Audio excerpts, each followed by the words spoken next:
nating ungkatin yung past nila. Ano? Paano ba kayo nagkakilala? Paano kayo nagkakilala? Saan kayo nagkakilala, Vance? Gwapo ni Vance, Ganda ng mata. So, ano yung pinag-uusapan natin? Paano kayo nagkakilala? Paano kayo nagkakilala, Vance? Saan?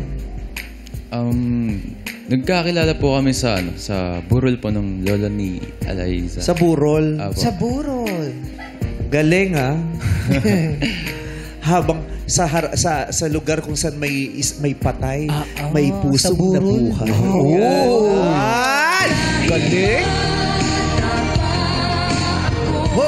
Lilet. Ay!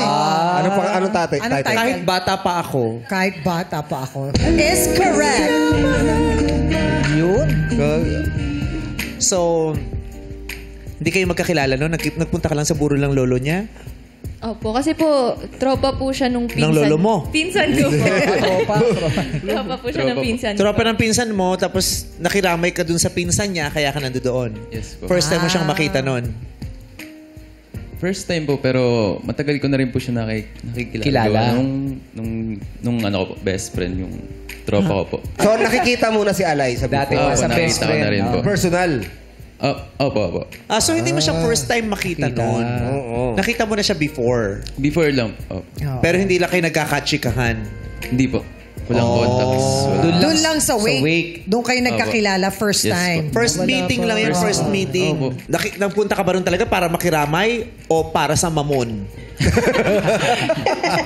Baka Sa mamon o sa Big C Apple?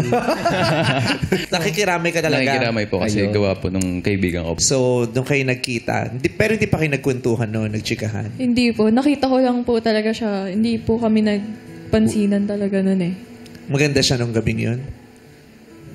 Maganda po. Pogi ba siya nun? No po.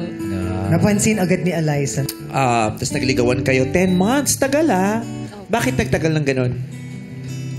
Kasi po parang hindi ko rin po alam kasi siguro po hindi rin ako na pressure na sagutin ko siya. Wala po talagang ganun. Hindi ka rin man yung yung G na G masyado na magka-jowa na.